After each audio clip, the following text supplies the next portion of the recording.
काम आने वाले हैं।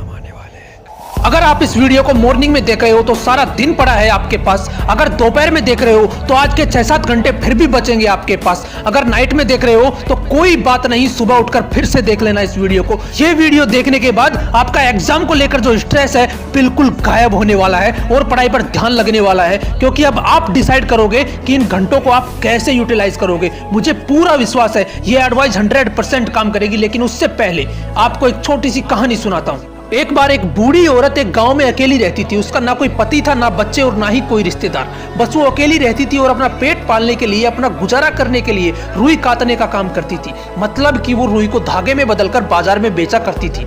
उसका ये रोज का काम था। वो रोज बाजार से रुई लेकर आती थी और दिन भर काम करके रुई से धागों के गोले बनाकर बाजार में बेचने चली जाती थी। उसका रोज का ये काम बड़ा आसानी से चल रहा था। क्योंकि वो औरत बूढ़ी थी तो गाँव के लोगों को उस पर दया आने लगी। वो आपस में बात करने लगे कि बेचारी सुबह रुई लेकर आती है, फिर शाम को बेचने चली जाती है। आपस में बात करने के बाद गांव वालों ने डिसाइड किया कि एक साथ 1 महीने का रुई का स्टॉक उसके घर पर ही रखवा देते हैं। इससे बूढ़ी औरत ज्यादा परेशान नहीं होगी, इसे रोज रोज बाजार नहीं जाना पड़ेगा और जिस दुकान पर वो धागा बेचने जाती है उसका मालिक धागा लेने के लिए घर पर ही आ जाएगा और धागा लेकर उसको पैसे दे जाएगा। ऐसा करने से उसकी काफी मदद हो जाएगी। सब प्लानिंग करने के बाद रुई वाले से 1 महीने का स्टॉक लेकर उसके घर पर रखवा दिया गया।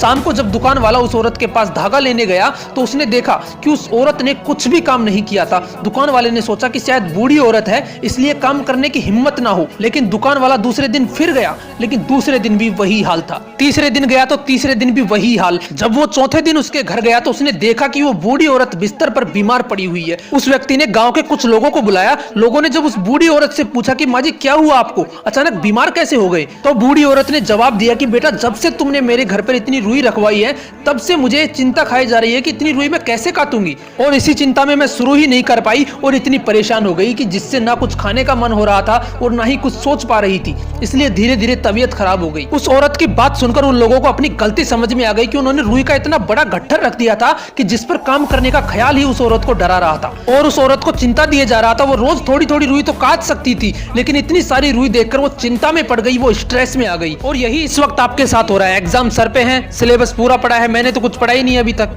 मुझे शुरू से पढ़ना चाहिए था, 1 महीने में कैसे पढ़ पाऊंगा, इतनी सारी बुक्स हैं, टाइम बिल्कुल नहीं बचा है, फेल हो गया तो ये हो गया तो वो हो गया तो।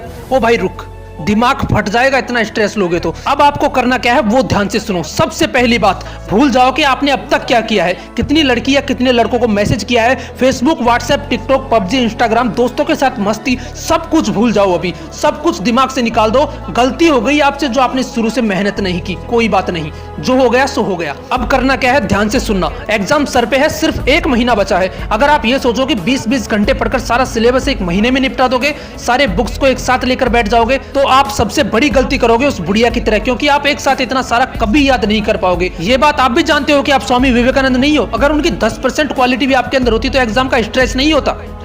इसलिए बचे हुए टाइम में जो आपको करना है, ये वीडियो खत्म करने के बाद सबसे पहले कोई भी एक सब्जेक्ट उठाओ जो आपको सबसे इजी लगता है। पूरी बुक आपको नहीं पढ़नी है, ना ही आप पढ़कर उसे याद रख सकते हो। इसलिए उस सब्जेक्ट में एग्जाम के पॉइंट ऑफ व्यू से जितने भी टॉपिक्स, जितने भी क्वेश्चंस इंपॉर्टेंट हैं, उन्हें किसी मार्कर से या किसी हाईलाइटर से हाईलाइट करो। आज का सारा दिन इसी में इन्वेस्ट करो। जितने भी सब्जेक्ट है 5 या 6, सब में ऐसा ही करो। और अगले दिन एक सॉलिड टाइम टेबल बनाओ एग्जाम से 2 दिन पहले तक का। इस बीच सिर्फ आपको उन टॉपिक्स को ही पढ़ना है जो आपने मार्क किए हैं, क्योंकि यही वो क्वेश्चंस, यही वो टॉपिक्स होंगे जो आपको एग्जाम में जीत दिलाएंगे। फिर से बोल रहा हूं, 1 महीना है एग्जाम का, ये आपको डिसाइड करना है कि इन घंटों को आप कैसे यूटिलाइज करोगे। अगर मेरी बात मानो तो जितना भी टाइम आपके पास बचा है, कम से कम इन टॉपिक्स को तो फाड़ के रख दो जो आपने मार्क किए हैं, कि साला इनमें से एक भी क्वेश्चन एग्जाम में नहीं छूटना चाहिए। जो हो गया उसे भूल जाओ। स्ट्रेस बिल्कुल मत लो, ये कोई लास्ट एग्जाम नहीं है, इसलिए ठंडे दिमाग से पढ़ाई करो। तुम अभी भी कर सकते हो। अगर वीडियो अच्छी लगी तो इसे लाइक कीजिए और अपने सभी दोस्तों को शेयर कीजिए। और हाँ, ऐसे मोटिवेशनल वीडियोज के लिए चैनल को जरूर सब्सक्राइब कीजिए।